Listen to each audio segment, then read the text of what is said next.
मंडळी, मी डॉक्टर रोहन पाटील. बराच दिवस होई गयात कोणत्या आजारावर आपण व्हिडिओ बनायला नव्हता. मनीषर मी आज मंकी फीवर, कॅशनूर फॉरेस्ट डिसीज ह्या विषयावर व्हिडिओ बनायला आहे. तर ज्या मित्रमंडळींनी मला चॅनल सबस्क्राईब करेल नसेल तिसनी पहिले मला चॅनल सबस्क्राईब करा. आणि हा व्हिडिओ आपला ज्या ट्रॅकिंग करणारा बंधू आहे खानदेशी त्याच्या लोगून पोचाडा, कारण की त्या पूर्व ट्रॅकिंग करण्या टाइमले माकडांचा संपर्क माहीतच. मग मंकी डिसीज काय त्यांनी माहिती देस मी, म्हणजे त्याचा लक्ष माहीत आहे. कर्नाटक राज्यना जो कॅशनूर नावना जिल्हा शे तठे 1957 साली एक विशिष्ट आजार लोकेशमा दिसामा होणार. तेव्हा सांधेदुखी, ताव या लक्षणं होतात. बाकी विषय आपण पुढे करू सुद्धा. मग त्यावरून येणं नाव पडणं कॅशनूर फॉरेस्ट डिसीज. मग हिनी लागण कशी बस, हा जो आजार आहे मंकी फीवर, आजारी माकड पासून होणारी लागण, म्हणजे जे एखादी माकड आजारी शे त्यांना इन्फेक्शन माणसं येस म्हणजे मंकी फीवर. मग यांना लक्षणं काय येतस आणि हा आजार कसा बसतस ते सांगस तुम्हाला मी. आता एखादी माकड आजारी आहे आणि त्या माकडना संपर्कमा चांगला मनुष्य बी होणार तर याला लागण होस. माकड आजारी असणार माकड त्याला एखादी किड चावस, तेच किड चांगला एखादी हेल्दी माणूस चावस, त्यामुळे हो आजार बसतोस. सोपा भाषामा जनावरांपासून होणारा आजार. मग ह्याच्यात जीवाणू येतस. मग या गाय, बैल, म्हैस, बकरी या समापटास मग येतस. पण आज लोगों कुठे रेकॉर्ड नाहीये की गाय, म्हैस, बकरी याच्या दूध पासून हा आजार पसरणं असं कुठेच लिखेल नाही किंवा कुठे अजूनपर्यंत लक्षा मागू नये. हा आजार जास्त करीक्षण माकडस पासूनच पसरस.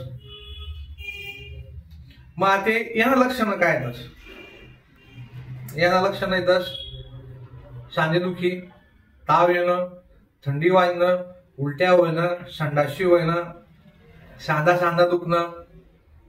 मग पुढली स्टेज आहे लो बीपी होई जाणं, ब्लड प्रेशर कमी होई जास.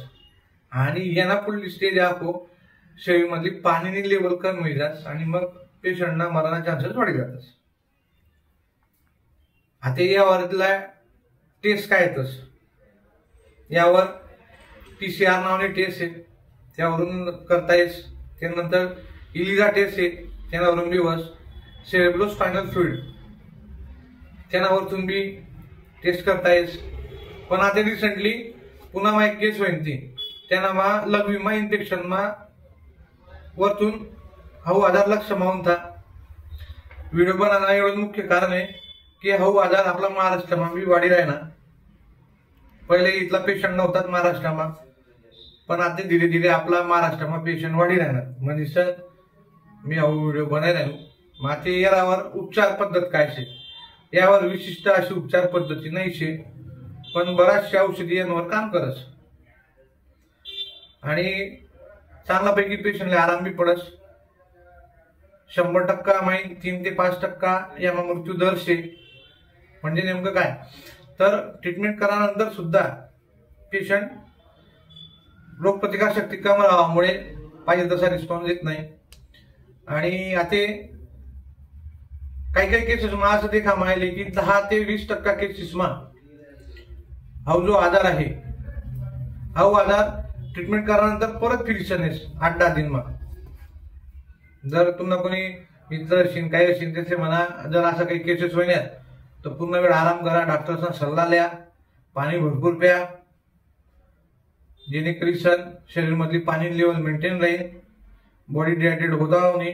आणि ज्या बी ट्रॅकिंग करायला म्हणा मित्र परिवार जातच त्याचे मला विनंती राहील की जर तुम्ही ट्रॅकिंग करानंतर 2-4 दिन तुम्हाला ताव होणार, थंडी वाजी होणे, सांधा दुखायला लागल्यात तर आपला नजीकना डॉक्टरना सल्ला मसलत लिया, गोळ्या औषधी लिया, दुर्लक्ष करा नाही.